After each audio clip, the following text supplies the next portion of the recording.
Hallelujah, পেয়েছি। রোমিওর 15:1।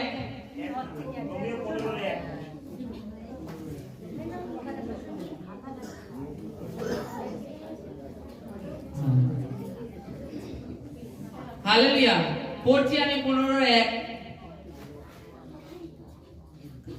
কিন্তু বলবান যে আমরা আমাদের উচিত যেন দুর্বল দিকে দুর্বলতা বহন করি, আর আপনাদিগকে তুষ্ট না করি। আমাদের প্রত্যেকজন যাহা উত্তম উত্তম তাহা জন্য গাঁথিয়া তুলিবার নিমিত্ত প্রতিবাসীকে তুষ্ট করি। কারণ খ্রিস্ট আপনাকে তুষ্ট করিলেন না, বরং যেমন লিখিত আছে, যাহারা তোমাকে তিরস্কার করে তাহাদের তিরস্কার আমার উপরে পড়িল। হালেলুয়া। এখানে কি বলছে? কিন্তু বলবান যে আমরা আমাদের উচিত কি যেন দুর্বল দিকে দুর্বলতা বহন করি। হালেলুয়া। বলবান কারা? হালেলুয়া। বলবান কারা? এখানে কারা? আমরা কারা? যারা খ্রিস্টতে পুরনো বিশ্বাসী, বাক্য সম্বন্ধে পরিপক্ক, তারাই হচ্ছে বলবান। কারণ তাদের মধ্যে বাক্যের ভালো মন্দ জ্ঞান আছে। এখানে লেখা আছে, প্রথমে যদি এই ঘটনাটা প্রথম থেকে পড়ে আসেন, লেখা আছে, অবশ্যই পড়বেন, যে খাদ্যের বিষয় প্রথমে উল্লেখ করা আছে। খাদ্যের বিষয়, যে কোনো ভ্রাতা মনে করে মাংস অসুচি, তার কাছে মাছ সূচি, কিংবা এ খেলে ওর সমস্যা হতে পারে, ও খেলে ওর সমস্যা হতে পারে, এরকম উদাহরণস্বরূপ দিয়েছে। সে নিজেকে ওই খাদ্য সম্বন্ধে দুর্বল মনে করে, সেই কারণে খায় না, আবার ঈশ্বরের ধন্যবাদ করে না খেয়ে। আর একজন খায়, ধন্যবাদ করে, উভয়ে ঈশ্বরের ধন্যবাদ করে। কিন্তু কেউ যে ঈশ্বরের কাছে ছোট বড় তা নয়, ঈশ্বরের কাছে দুজনই সমান, যার যেরকম বিশ্বাস।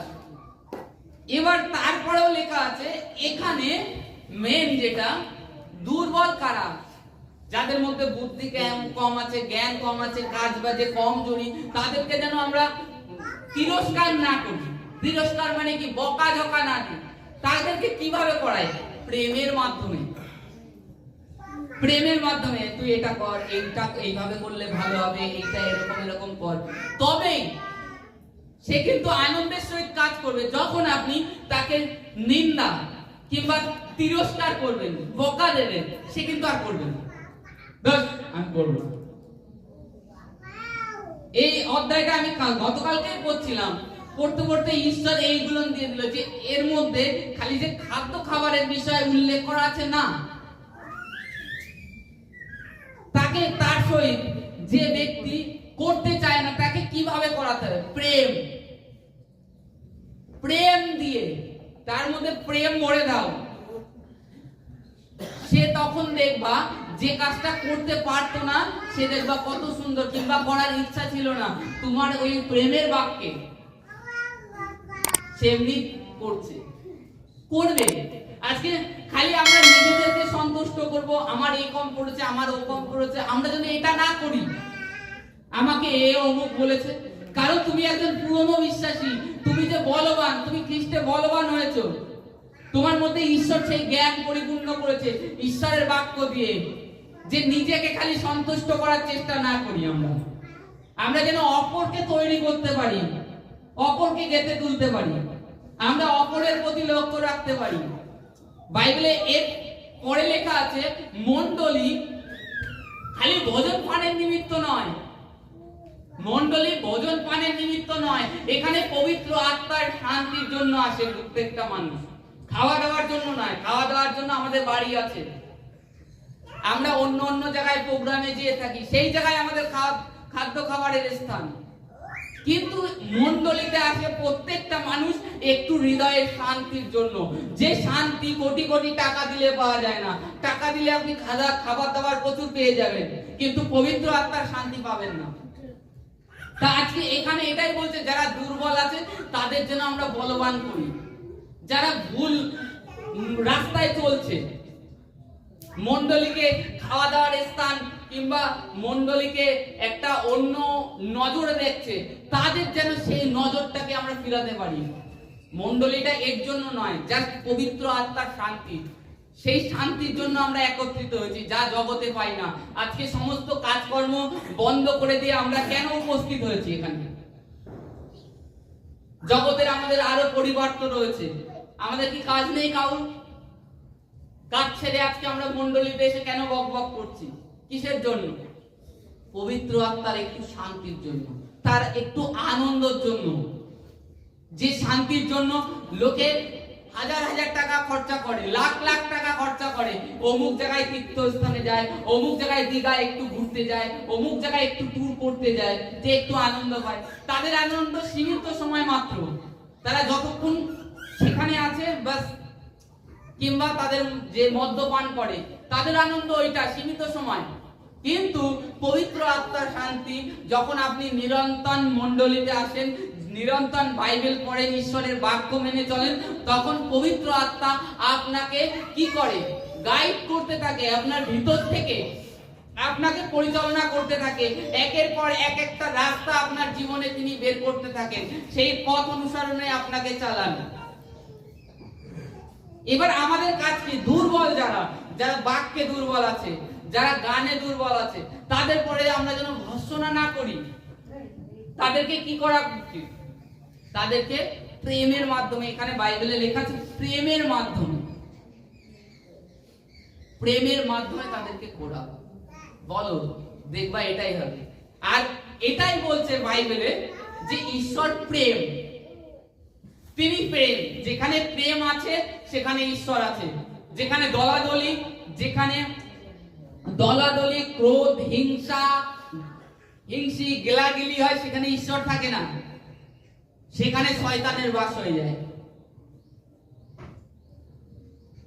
যেখানে প্রেম আছে সেখানে ঈশ্বর আছে, আর যেখানে প্রেম নেই সেখানে ঈশ্বর নেই। প্রভুর যেন ওই বাক্যটাকে লক্ষ্য করি। কোন বাক্য? তোমরা শিশুর ন্যায় হও। শিশু কি?